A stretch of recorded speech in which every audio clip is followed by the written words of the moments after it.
On today's episode of Beauty Behind the Brand, we have Kimber Jaynes on, the owner and founder of Borboleta. And we talk so openly about today's topic, about whether you want to have a product line business or a service-based business. We talk the pros and cons of both of those, both being lash artists, and really talking about what makes sense for you, your lifestyle, what you really want out of the beauty industry. And we just keep it really candid. We talk about all the things, and we could talk all day. Like, even before the call and after the call, we were still chatting about this subject. And we have had Kimber on in season 1, and now we had her back on for season 3. And it is just such a breath of fresh air when you have somebody like her on the podcast who has so much experience, so much longevity in the industry, and is just a wealth of knowledge. So let's welcome Kimber Jaynes on today's episode. All right, we've got Kimber Jaynes on. I just love chatting with you. We were just pre-planning what we were going to talk about before jumping on today's podcast. And I feel like we're always brainstorming and just chatting about obviously the lash industry. But today's topic, we're going to actually talk about starting a lash line or a product line and the pros and cons, because there's ups and downs of both. We've both been in service and still are involved in the service industry of the beauty industry still with lashes. But obviously with having lash companies, there's pros and cons of both. And I think a lot of our listeners and audience and comments we've had is, how do you know if I should get into becoming like manufacturing a product line business, and or should I just stay with doing lashes because it's like my passion? Kind of the pros and cons of those things. And even for how you kind of started, I know I think you were one of our first guests on actually when we first started the podcast, and you had a great episode talking about how you started Borboleta. So for the listeners who want to hear your whole story, I think we'll link that episode below. But today's episode, let's just dive in and talk about like kind of those aha moments when you started the brand, but also kind of like where it was going. Like, did you have an idea of how big you wanted it to go, or was it kind of like that side hustle at the time when you were a lash artist? Yeah, that's such a good question, Nicole. It definitely never to me was a side hustle. Um, Even when I first started the brand and I was distributing product through the trunk of my car, I didn't have a business plan, so to say. I was definitely providing lashes to lash artists through the trunk of my car that had a lot of love go into the development. So not to, it is a cool story. I love that that's how I started. That's just so me, where I'm like, hey, listen, I don't know how to start a website, but I have people calling me, so let's just start selling these. So I don't want to diminish. The quality was always amazing with the products, and I put a lot of love and care into them. I did go to cosmetology school, but I worked for the Estee Lauder company with Clinique for a very, very long time. In a past life, as we all like to say. And I actually learned a lot about product while I was there. I became somewhat of a product junkie, if you will, and I got really into formulations. And so I knew kind of in my days of Clinique that I was going to roll up my sleeves someday and get into product development. I don't even know if I called it that back then, but it was really cool to kind of see, like, as I went down the path and I started ordering samples, and I really wanted to create this lash line for my clientele that I had back then. Like all of us lash artists, when we first start and we start to get really busy, I was one of those where I was, 6 o'clock in the morning until sometimes 8, 9, 10 o'clock at night doing lashes. And I just, like us all, wanted to give the very best to my guests, my clients. So I developed Borboleta in the hopes that my clients would have superior and better lashes than anybody, right? And that they would have a sense of pride in that. Well, that worked, after, I think, Nicole, it took me at least a year just to get my pilot tray of lashes. And that's going to sound a little bit neurotic to some people, because we talked about this, we kind of pre-gamed on it. It is kind of easy to find a lash source, and I'll just be very transparent about it. That's like the easiest part of the whole game. You can find a manufacturer like that, put it into your Google search, and they're right there. Oh, gosh, go to your DMs. It's no secret anymore in our industry how to find a manufacturer. Where the real blood, sweat, and tears of the process comes in is the investment you make, the time investment you make to go back and forth to get your sample assortment. when your sample assortment arrives and you have, 3 to 5 different products that you're testing, what is your process in testing and elimination? Um, I think some people think that it's just so easy that they'll kind of take the first product that gets to their doorstep, they'll slap a label on it, they'll claim that they have a manufacturer and a partnership. I don't think that that's a manufacturer, and I don't think that's a partnership. You have to really go deep, you guys, and you have to really roll up your sleeves. And when you're done with lashing, and if you're like, I want to start a brand, okay, there's a difference from a brand and a side hustle, and I think we'll talk a little bit more about Yeah. that. But if you want to start a brand, then your nights become your working hours just as much as your day is your working hours. So people are like, well, when do you sleep? I'm like, I don't know. When you have a dream and you have a passion, I guess I wasn't really worried about that back then. But I do remember those days being very long. And I remember having a lot of frustrating back and forth conversations with manufacturers to get things just the way I wanted. And then I finally found the product that I wanted. My clients knew the difference in it. And then I started putting it out there to other lash artists, and they knew the difference. And so, yes, my way of distribution in the very beginning, my omni channel was the trunk of my car, if you will. But I knew that my product was special. And because I knew that I had put my blood, sweat, and tears into it. And I think that's a really personal thing. It's so accessible and easy to almost do anything now that people use that as somewhat of a cop out, I think, of like, Yes. oh, I can Mhm. start a brand. I know the manufacturer. I've been DMing them now for a couple of months. I'm going to get a box. I'm going to start selling them. I have a sticker design. It's like, but doesn't that diminish the whole reason that you wanted to start a brand? I guess you Mhm. kind of need to ask yourself too, why do I want a brand? Do I want a brand because I want a platform? Do I want a brand because I do want another side hustle of income? If that's it, go be a product distributor for a brand that you love, That's a great point. honestly. Hmm. Hmm. Um, so anyway, my point is really, Nicole, starting a brand, even if you're starting a brand in a commodity market, you still need to bring something to the table that's special. Hmm. And you still need to have a story behind it. And otherwise, the brand just becomes almost like a faceless product that floats through our system and it doesn't do anything. A brand is supposed to have a feeling and a meaning and a purpose, build a community and have leadership and, triumph through it. A brand is a story. A brand's not a product. Oh, I So love you kind that. of have to ask yourself, what do I want? Do I want heritage? Do I want blood, sweat, and tears? That's a brand. Hmm. Or do I just want to float some product out there and make a little side hustle? I'm not saying one or the other is wrong. I just decided I really wanted a brand. And it's a huge commitment to want a brand. And I Oh, it started is. also 11 years ago. We launched our website almost 11 years ago. And it has been the best and worst and hardest and most amazing 11 years, but it hasn't been easy at all. And I think that's another thing that people have to ask themselves. You really are signing up to have a child. You're growing and you're watching something grow before your eyes, a creation, and you love it. Like I have my little girl. I love Scotland more than life itself. But gosh, I do love Borboleta. Like that, Borboleta to me is just like a second child.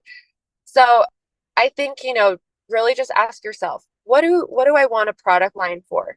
And then it will be a lot easier for you to know how you want to designate your time to it. Hmm. I loved your point about like the workday doesn't end either. Like that's something that we noticed as well. Like I was living and breathing when we had first launched as well of any product. Like we were sampling and then we'd bring it into our spa salon. The girls would test it. We'd get feedback. Like same thing. Like if you want a quick turnaround, yeah, go work for another company and go and sell their products that you already love. The formulation and even the regulation side and insurance and the stuff that I had no idea. It was kind of like I was like same thing. I was like, okay, let's try out these products. Let's see where we go. And then same thing, people were coming to us wanting to purchase product. But then I was like, I need insurance now. I need to deal with this. It's not just getting samples and testing and trying things out. And that's where I think for formulations, like I see a lot of people selling product and I'm like, the stamping and approvals aren't on there for proper formulations. And if you get a recall with, like, say, Health Canada here at the FDA, like, there is a lot of liability issues there and a lot of lost money that can happen too. And things are always constantly changing and revolving. So having regulation teams in place that can help, having your insurance company on board, knowing exactly what's happening, that specializes in your industry too. There's a lot of moving parts, I think, when people are getting into a product line that they don't know. They're just like, oh, I'm going to buy some pretty product, put a sticker on it and sell it. It's like, no, you're going to get in a lot of trouble if you're going to just start labeling things like private label and then not have any liability connected to that.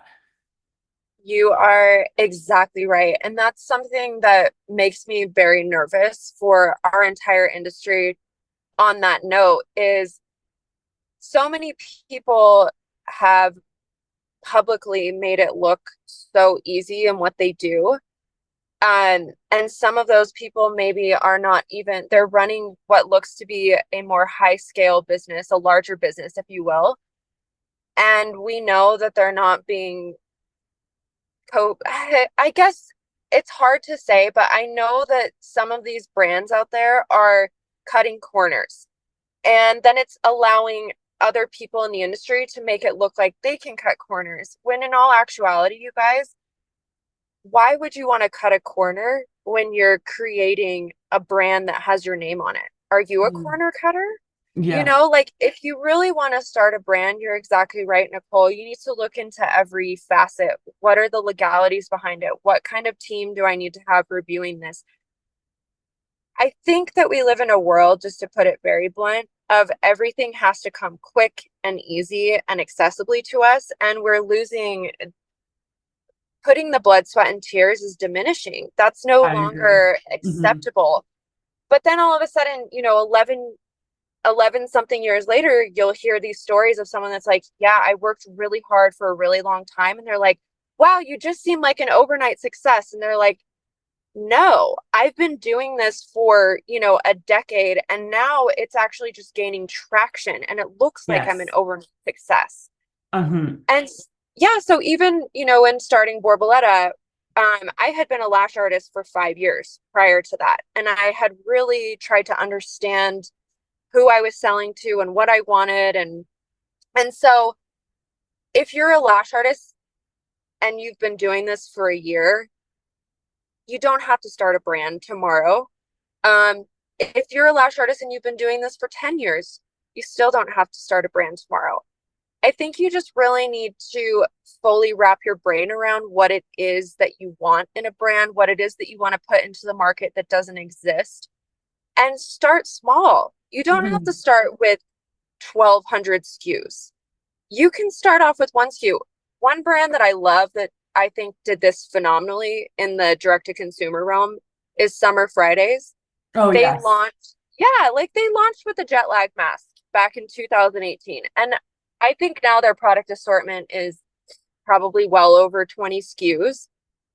But they were considered in the market kind of crazy. Like I remember reading some of their reports and people were like kind of mocking them. Like, who do they think they are? Being a beauty brand? That's not a beauty brand. They have one product. And I think the founders were so brilliant and so smart and they were confident and they just said, no, we're going to put one amazing hero product out there. We're going to build a cult following. People will trust us. And then our bigger vision, you can see that's coming to fruition. Their bigger vision was always to be a skincare brand. But Yes. they didn't roll out with 10 retinols and say, we are highly certified to be experts on skin. They gained your trust with the jet lag mask, and then we felt comfortable buying an eye serum from them. And I think it's a beautiful story. And I really think that the lash industry should kind of take note on that. If you love adhesive or you love tweezers, start with that and develop an 100%. amazing, get a kick-ass product from those. And also be the thought leader behind it. Be like, yeah, I'm a tweezer junkie. I have tried thousands and thousands of tweezers to the point that I probably need to get carpal tunnel surgery done. I don't know. Like, you know, have a little bit of war scars on there. Are you thinking about starting a podcast? I remember when we launched Beauty Behind the Brand, it was just an idea at first, and I didn't know where to start or what platform to use or how to streamline everything. Buzzsprout has made our lives so much easier, and I want to share some free info about it. Save $20 on your second invoice with Buzzsprout, and they will make your life so much easier. All you really need to do is upload, chat, and interview your guests, and Buzzsprout does the rest. Yeah. And say, this is why I want to bring this to market. There's a purpose to it.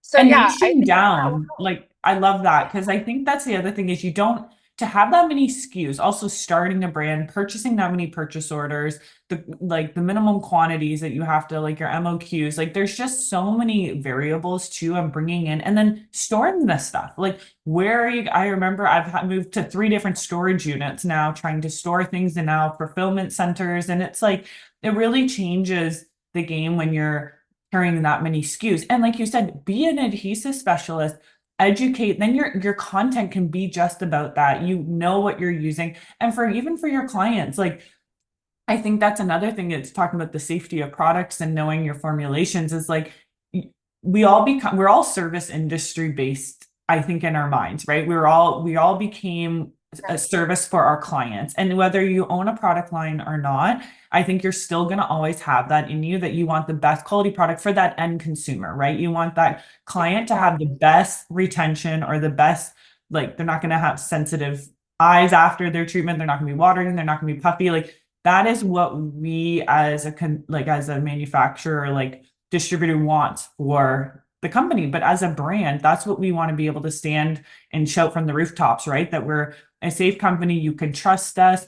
We live and breathe the product as much as anyone else does, and or more, obviously. But I think when starting a brand, like we were talking about even the legging company you had mentioned before the call too, on trying to find something that's sustainable and making sure that quality control, because things can spiral out of control very quickly when trying to manage even tweezers. I think about that as a prime example. You get how many hundreds or thousands of tweezers and orders, and then you're like, half of these don't even work properly, or this is happening, and you have to go through them and sort. And I think that's a prime example of quality control for clients. And then you're not dealing with returns and issues and like losing money that way as well. And having that good relationship with your manufacturers is massive, because you can order one sample and then it's great. And then you order your whole trays of thousands of lashes and half the stickers are crooked. Your lashes are stuck together. Like there's so many things.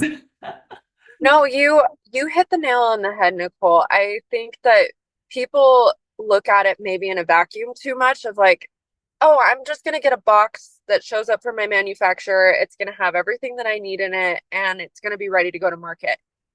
One thing I want to touch on, you guys, and I told Nicole this, I'm like, gosh, I could really bore people with the systems of, having 1,200 plus SKUs, but to keep it high level, when Borboleta receives a shipment, any shipment, that it goes through a complete quality inspection where every item is accounted for that we ordered. We make sure that just what we paid for is what we got. Yeah. Second, it goes through a brand inspection. Is everything up to par with our brand? Are the boxes, no damage is done, yada, yada, yada. Then it goes into a batch test before it ever even gets into the website queue for you to purchase. We have to take a section of that order and put it out with our internal testing team and make sure, hey, are these lashes up to quality? Like you said, the tweezers are hand tested we have a network that hand tests them. So let me just put it into like real terms. You run out of something and you're desperate to get that back in stock. And this happens all the time, you guys. Your customers are emailing, they're on social, they're like, you're always out of this. Where is it? You get that box in, and the first thing you want to do is just flip the go switch on, right? You're like, it's back. You can't. You cannot do that. You have to have discipline and self-control to put processes in place that protect your brand. Mm-hmm. A brand holds equity. And that is a process that we have at Borboleta and you have at your company, Nicole, and everybody else should have at their companies, whether you're big or small. You have to have a quality control process before those products ever get on your website. And this is not a sampling process. This is your actual inventory that you bought and paid for. There has to be a process before it actually hits your site. And especially with lashes, because we all know how finicky things can be. I can't tell you how many times, Nicole, we've been out of our go-to adhesive. It's so popular. It's a very popular SKU for us. And we're desperate to get it back in, and that shipment comes in, and all we want to do is just say it's available. We've been getting blown up on social, it's embarrassing, and we still can't. It still has to go through a rigorous, in the field testing process, and that's at least 5 days. So we have to give ourselves a 5-day window minimum from the time that package arrives to our warehouse before it's distributed. That takes a lot of discipline. I can't tell you how many times I have just wanted to say, forget the process. These lash artists need adhesive, but what a lash artist certainly doesn't need is faulty product. 100%. And you have to decide, are you an advocate of the lash artist? Is that why you started a brand? I think that should be probably the number one reason why you want to put lash products. Or, if you're an esthetician and you want to start a skincare, whatever it is, are you an advocate for your customer first and foremost? Mm-hmm. Well, and I loved your point there, because someone, could be like, oh, I'm going to order like a handful of adhesives at a time. So I always have them on hand, right? It's preparing. Like, we own a spa. We totally do that, where we're like, we need to make sure we have this much skincare products in back bar in case we do get low on inventory. It's inventory. Like, for us, it's also inventory systems, but even for that spa or salon and or lash tech, like, you want to be able to, you can manage your inventory. That is the biggest thing I think in a lot of companies that is missed. And that happened to us actually this July, like Christmas in July, right? Everyone's purchasing, preparing for the winter months, like for holiday buying already. So with manufacturing, Wow. we were dealing with all of that with our manufacturers, is that we were starting to get ready for all of our purchase orders for holiday buying. And they bought me out of everything. And I was like, oh my gosh, I need to get stock in right away. Like, I need to start getting inventory right away. And then I was stressing because same thing, going through the quality control and making sure that you've got the time to do that and not overselling yourself, saying like, oh, it'll be back in stock at such and such date. I've done that before, exactly to your point, because I got excited that the product was coming back and then it got delayed on shipping and all the things. So I think giving yourself that grace and making sure that the quality is there, because a lash artist is going to be more upset if they've done 5 sets of lashes and the adhesive is faulty, for example, and they're having to redo the whole set. They have unhappy clients. That's going to cause more headaches than waiting that extra 5 days for that adhesive, for example. You are exactly right. Lash artists cannot do their job with a faulty product, and that goes without saying, but nothing is more frustrating than ordering from a brand. We've all done it. Oh, yes. And this is truly how Borboleta looks at it, because I was a lash artist day in and day out for so many years.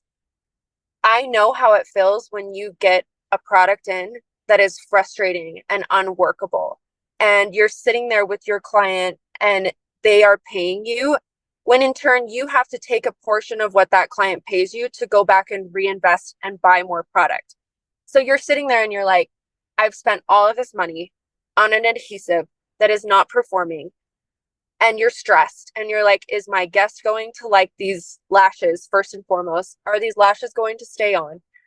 We don't want the lash artist to even have to think about that. That is not your job, to stress about if what you're using is up to par. That is our job.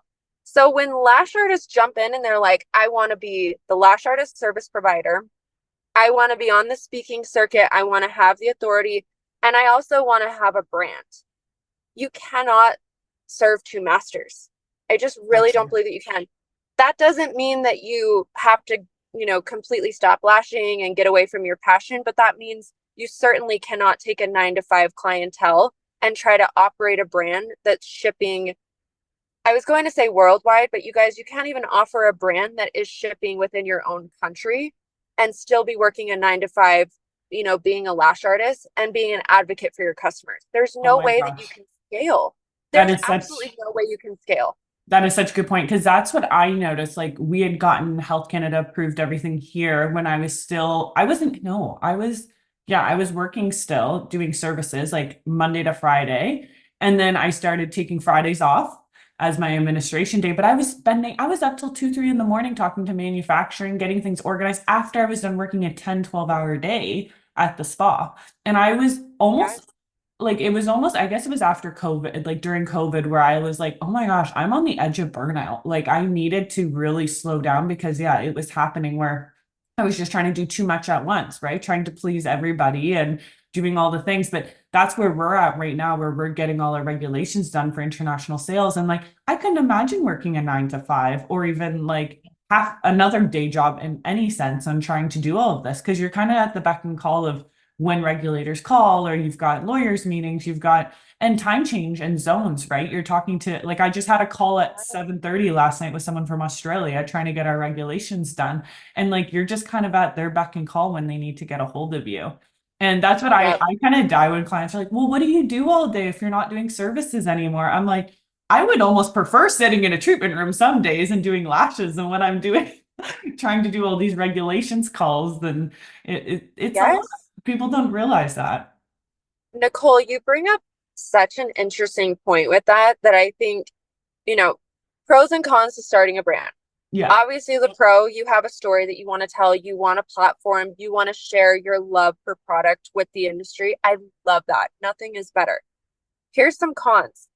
You go down that road, you're going to be sitting on some really boring phone calls. And I know people are like, I can get past that. It's hard, you guys. Nicole, that phone call you were probably on, the person I guarantee on the other side of the line was lovely. But also, you're not talking about the stuff you talk about with your clients. Oh You have no. to be so buttoned up and prepared and professional, or these manufacturers will not take you serious. They want to get a first PO from you, like they definitely do, you guys, and that's when everything's so friendly. But when you really have to sit down and talk shop with one of your manufacturers, you got to put your business hat on. You're not a friend. You're not. You're making a business deal and you are holding each other accountable. You're starting a partnership. And I think that I really struggled with this in the beginning because I didn't know my role as a founder versus my role as a service provider. A And so hundred percent. I came into the business world as a service provider. I had a cosmetology education. I had a lot of customer service experience. You know, I was great with my guests, with my clients. But that was the level of my expertise. And that is the level of most beauty professionals' expertise. And then you're asked to all of a sudden be somewhat of an executive in a world that you've never even stepped foot in. And these manufacturers kind of have the assumption that you know how to live in both worlds.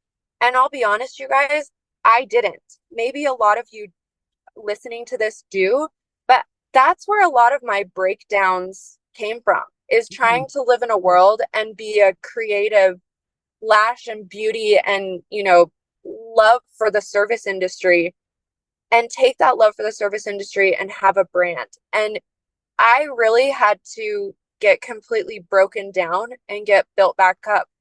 It's been humiliating. It's been so embarrassing. I've had public mental breakdowns, like I've done things emotionally that I wish that I never did. But I'm telling you this, Nicole, because I'm human, like Yes. everybody else is. And I think people put brand founders on a pedestal, like, you and I never have a bad day, or we've never had a salty conversation with someone, or we've never had to go back and apologize when we've made a mistake. No, you guys, you have to do all of this and more. And you have to constantly be the bigger person. Yes. Not begrudgingly, but you actually just have to say, would I rather be in a partnership or would I rather be right? Hmm. That's so hard. And, you know, being a business owner is as much emotionally taxing as it is physical. Oh, And I almost feel like more, honestly. Like I feel yes, it like is. that is such a good point because I'm the same as you. Like I have a 6 month aesthetics degree and that's all I've got in my back pocket. But I feel like we have good social skills. I feel like there's, like you said, that customer service. Yes, we're still service providers. I feel like it'll be almost impossible to ever take that out of my system, but I definitely feel that it is so important for people to realize that. Like I've been like I remember trying to get a distributor wanted exclusivity, for example, and I said no, like that's not how our brand works. You already signed the contract that had mentioned that, whatever. And he basically screamed at me on the phone. I had this like 50-year-old man just yelling at me on the phone, and I was just starting our distributor, like starting to onboard people, and it was like I was like, I don't know if I'm made for this. I don't know. And I just calmly responded to him like, do you want to do business or not? Like I just left it at that. And he's like, well, yes, I still want to buy product from you. I'm like, okay, then this is what we're doing. You're not getting exclusivity and you're going to buy my product, and that's what it is. And Good for you. it took a lot in me. I remember like shaking on the phone. And also I've had it where people are like, oh, who's your business partner? Like assuming a man was going to jump on the call with me, right?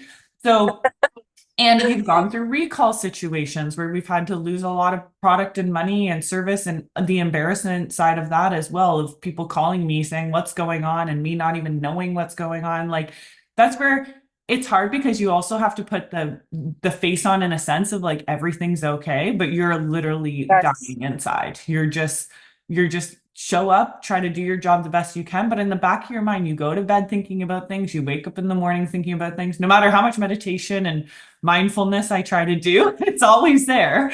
So I think that's Yes. another thing for people wanting to get into a brand. Like, yes, as a brand founder and as a brand, those are the things you're going to think about and wonder about in the back of your mind, where I think almost podcasting is great for that, because it's hard to jump on a story and explain things like that in like a very vulnerable state without people like kind of just brushing it off. Where I think with Yes. podcasting, we can do more conversations like this, where clients or even customers who purchase our product realize like these are the things it takes to create these products that they're able to purchase and provide for their clientele. Yes. See, we always say this is something that we have hanging up in our conference room. It says quality, availability, and community. And those are the three things that we really stand for at Borboleta. And we always say our job is to make sure that lash artists can send their kids to summer camp, can Yes. send their kids to school. Like we have such a role to play in these lash artists that our product is available and that is up to their quality standards of their investment, and that we are really here for our community, and we stand in those, in the good, the bad, and the ugly. And so it's all butterflies and roses when everybody loves you, right? And everyone's Yes. like, oh, you have the best product. It's really telling how you handle a situation as a brand owner when not everyone thinks that you're the best, Oh, and when you really have yes. to show up. And I love what you said, Nicole, or you're like, sometimes you just have to show up, and your brain is frantic, but your face says all is well, and I Oh, have this under control. I laughed because my girls at the spa, they were like, we never see you mad or upset or stressed. You're just like even keel. I'm like, oh gosh, like if you could be in my brain for like 5 seconds, you'd be like, get me out of here. Like, I don't want to be here. But I also work, I Oh, think that's, that's such a compliment.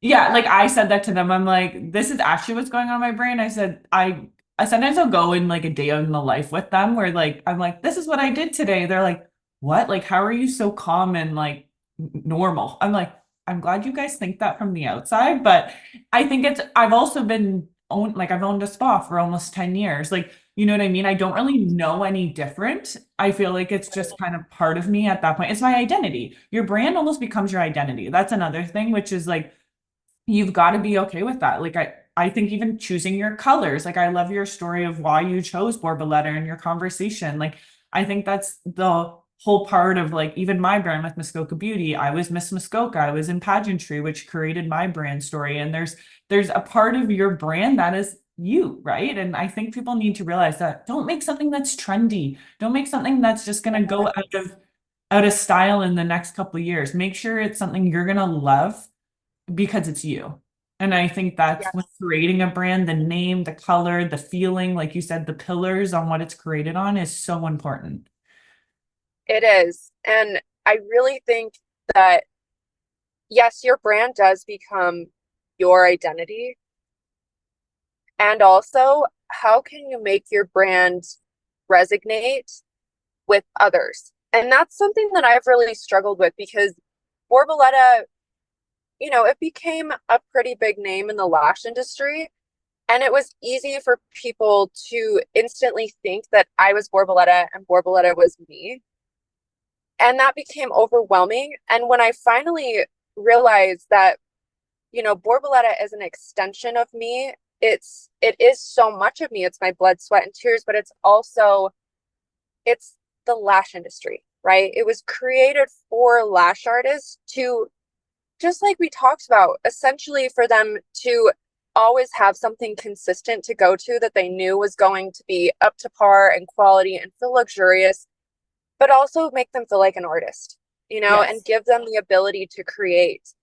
And Borboleta means butterfly in Portuguese, which I'm a huge proponent of a metamorphosis and what butterflies do and the journey that they go through to become a beautiful butterfly. And I resonate with that a lot through different areas and times of the business where I've been back in my cocoon, and I've been creating something, and then years down the road I'll pop back out with a metamorphosis version of myself as a butterfly, and I feel like I've kind of been back in that cocoon for a couple of years.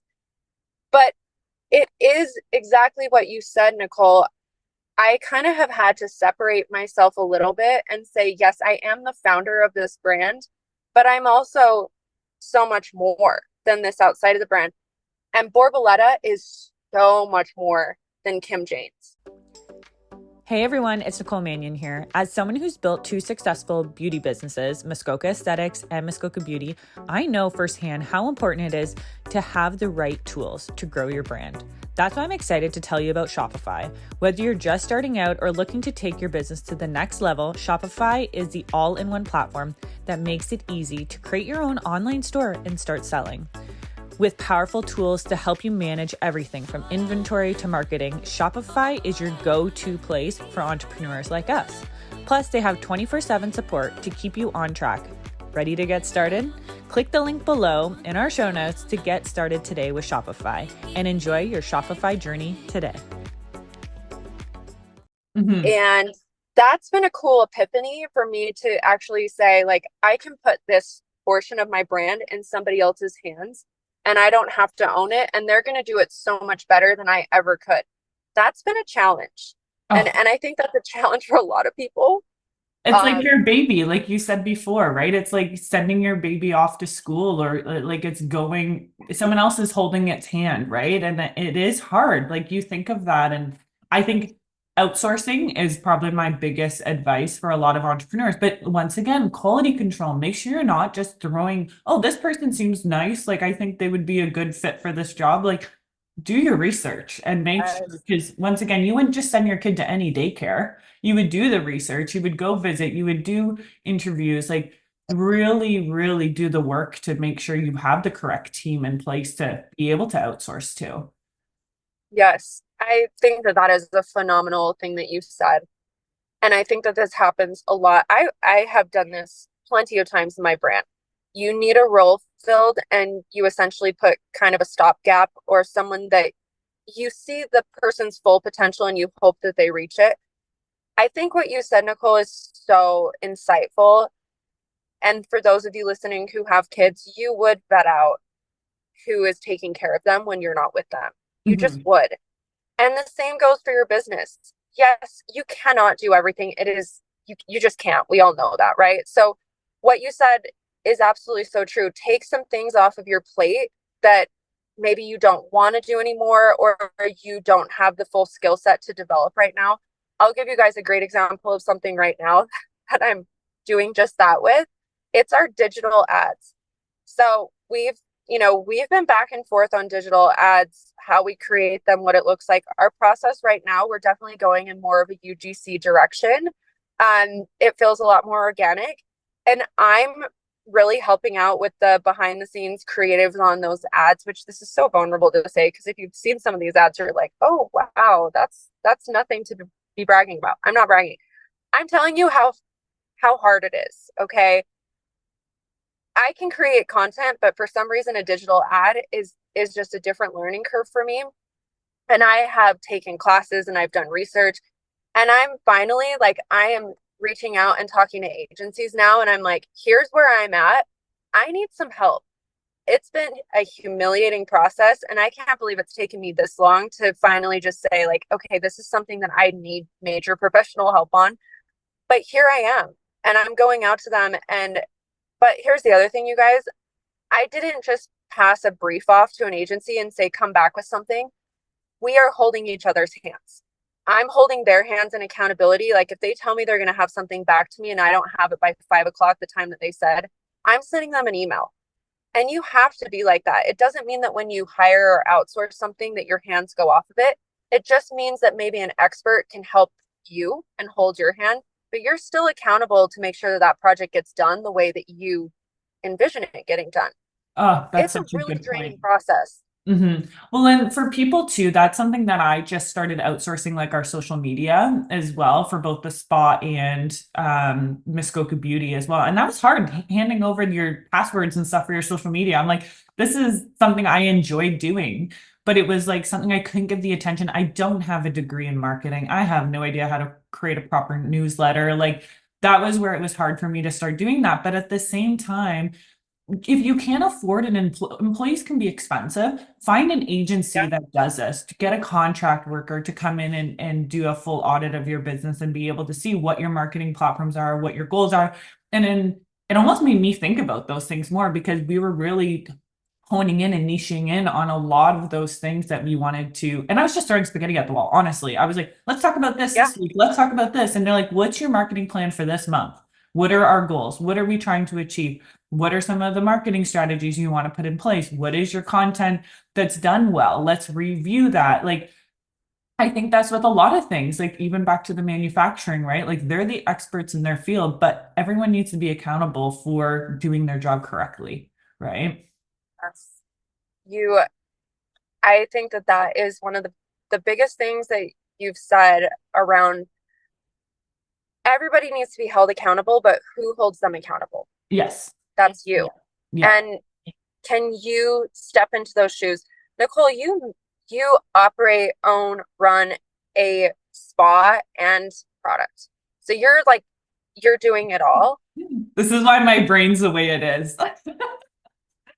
And you probably are having a conversation, if not multiple times a day, at least daily, with somebody, following up on something or having feedback, or, downloading them on a brief. Like, your hands, I think a lot of times people view business owners as like, I don't know if you guys have watched like the TV show Billion. Oh, Like, billions. we're all Yeah, just like yeah. sitting around. Yeah, like we're all just like sitting around at a boardroom and like giggling and like, oh, let's look at our reports.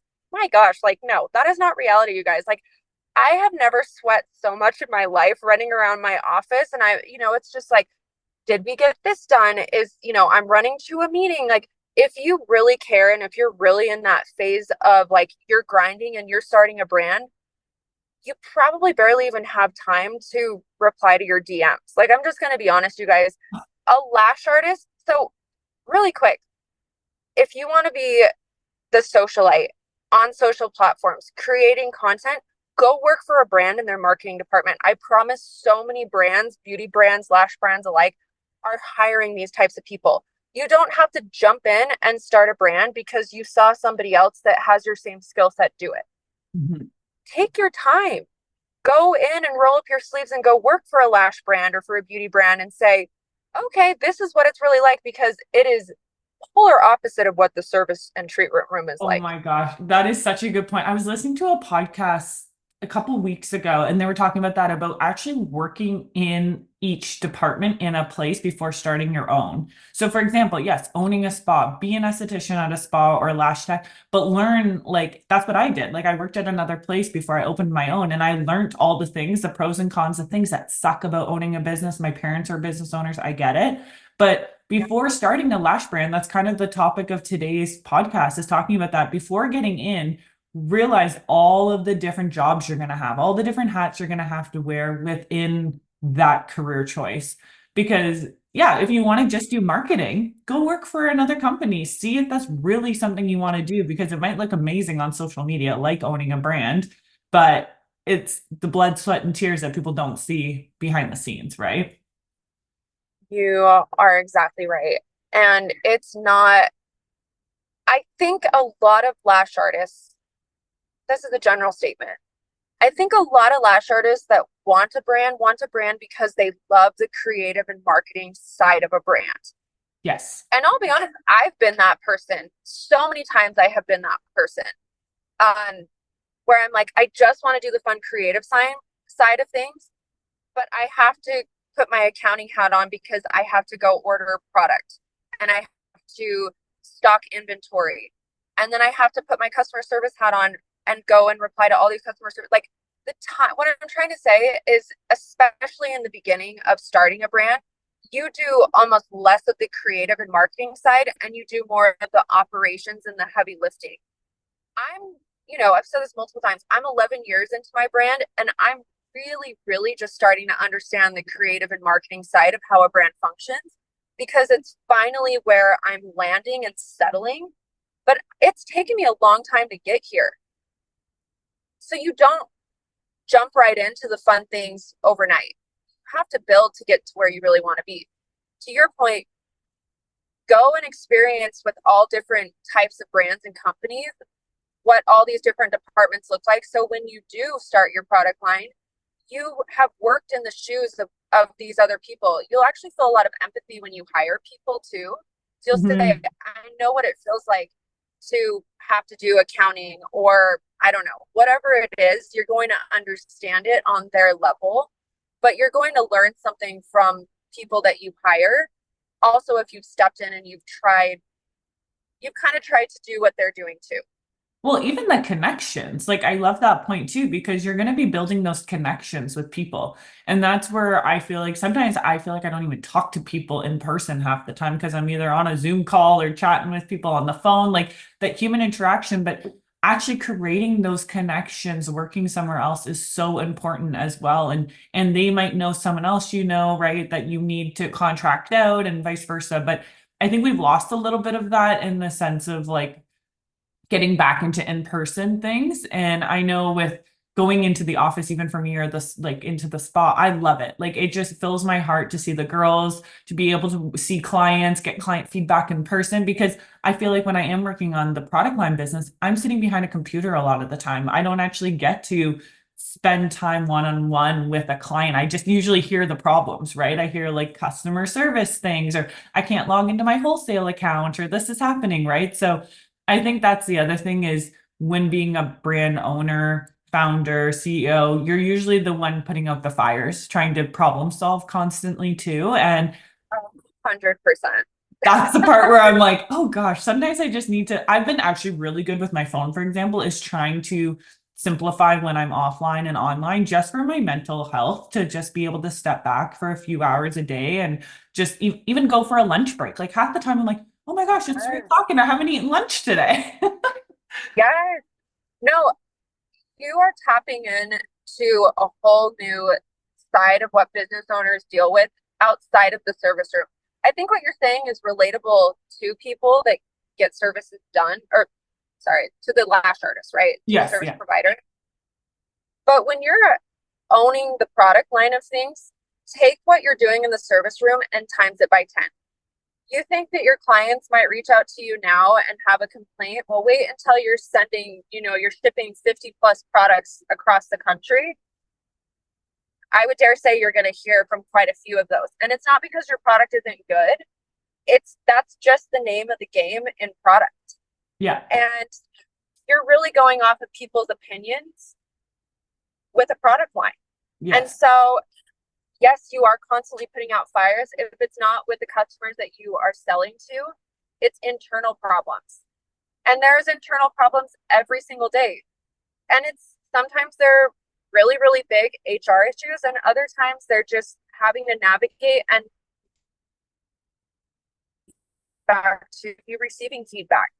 But you guys, what I said in the beginning to kind of tie it back, like when I said, being a business owner kind of breaks you down to build you up. That's exactly what I'm saying. And Nicole, you brought it full circle. You are putting out fires every day and you're learning how to be an exceptional problem solver. But it is so exhausting. And never goes away. I remember dealing with problems at the beginning of Borboleta that I was like, I can't wait to be so big. I can't believe I'm saying this, but I was like, I can't wait to be so big that I don't have to deal with this problem anymore. Well, I can tell you that over the years, as we've grown and we've scaled, I still deal with some of those very similar problems. They haven't gone away. Yeah, I I've think just gotten better at handling them. and I was just gonna say that entrepreneurship is the biggest way for self-growth. Like you're just gonna grow beyond what you ever imagined as like a person. And that's where sometimes I tell people how old I am and they're like, what? Like how? And I'm just like, honestly, it's just I feel like I've matured times 10 owning a business for almost 10 years, for example. And I think that's if it's a very humbling the humbling beginnings are so important because I think that's where I sometimes have to remind myself exactly to your point is like when we had started and what it was like and what it felt like. And yeah, I remember going to the spa when it was just me, for example, and I just thought, oh my gosh, I have to mop the floors myself. I got to do this myself, even with the brand, counting inventory myself, going through customer service invoices and doing things like there's just so many pros and cons of owning a business. And I think this podcast has really showcased that for people to see the behind the scenes of owning a product line. Like we said, whether that's lashes, the skincare line, a skincare device line, anything. I think it's so important. Now, Kim, do you have any like final notes on anything that you would want to kind of finish the podcast up with today for any of our listeners to kind of summarize? Yeah, There was a lot of things we talked about, but I just think it's so fun to connect with you, Nicole. You see things on such a personal level, and I really appreciate that. You can tell that you have well over a decade of experience and you've earned your stripes. So it's just really fun to talk to you and really extract some of these topics that we're both very passionate about and we understand at that level. But what I would truly love to tell everybody that's interested in starting a brand, go do it. Okay. If that is your passion, if that is your goal, because you love product and you love service and you love connecting with people, and to an extent, you're comfortable getting feedback every single day and you're comfortable with being uncomfortable, go start a brand and start a purpose and start a message, but really evaluate why you want the brand. I'm not going to say don't do it for the money because I think everyone would say, oh, it's not for the money. But what I will say is truly do it because you want to put something out there that doesn't exist today. And you have the ability to be strong in that message, no matter what happens. Mhm. There are so many days, and Nicole, I guarantee you have felt like this multiple times too. But there are so many days that I will break down and cry and kind of go into the maze, if you will, of my brain of that self-deprivation. Like, why am I here? And why did my feelings get hurt? And why did this have to happen? Or why did I have to have this certain experience with somebody? You have to be mentally strong, you guys. You cannot get hung up on the he said, she said, the Instagram drama, the whatever is happening. Like, you almost have to build somewhat of a bunker around yourself and give yourself the access to amazing people who can help you get out of that maze. Mm-hmm. And who can really help you drive your vision and your purpose. If you start with a vision and if you start with a purpose, you will be unstoppable. If you go into it thinking, I can easily slap my cute little brand onto these lash trays and I can start selling to my network that's in my DMs every day, that's going to be fun for you for about 6 months. And then you're either going to just shut it all down or you're basically going to implode and want to just leave the entire lash or service or beauty industry in general. Mm-hmm. So really, you guys, there's no rush to jump into a brand. If you want one, start it, but be intentional about it.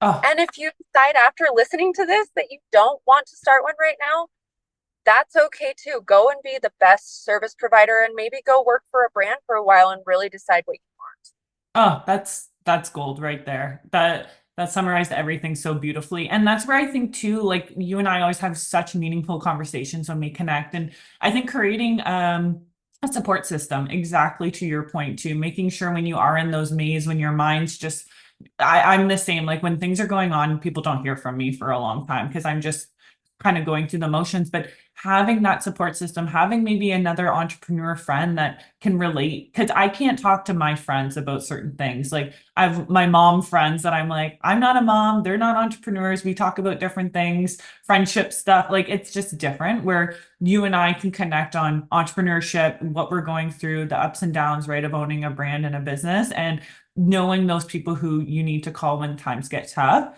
But yeah, creating that support system is so important. Whether you're a lash artist, you're a brand owner, anything, any age or stage of your business, your personal life, just make sure you've got that great support system. And yeah, I'm so grateful for you jumping on today. And I always enjoy having you on, Kim. And I just feel so motivated for the rest of the day now. And same, Nicole. Thank you. I'm just grateful that we have kept in contact and that I can come on here, like you said, and just be able to talk to you so openly and understand each other. I think you have a real talent and ability to, no wonder your team is like, you are so calm and you have this great energy about you.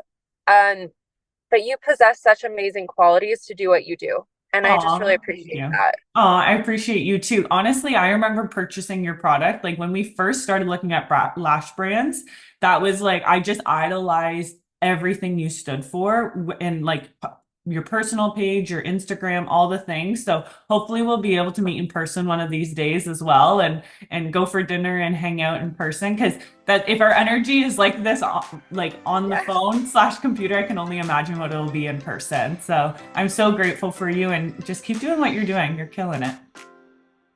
Same goes to you. Thank you, Nicole.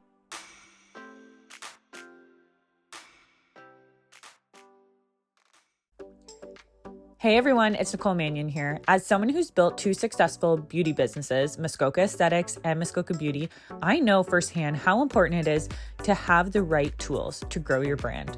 That's why I'm excited to tell you about Shopify. Whether you're just starting out or looking to take your business to the next level, Shopify is the all-in-one platform that makes it easy to create your own online store and start selling.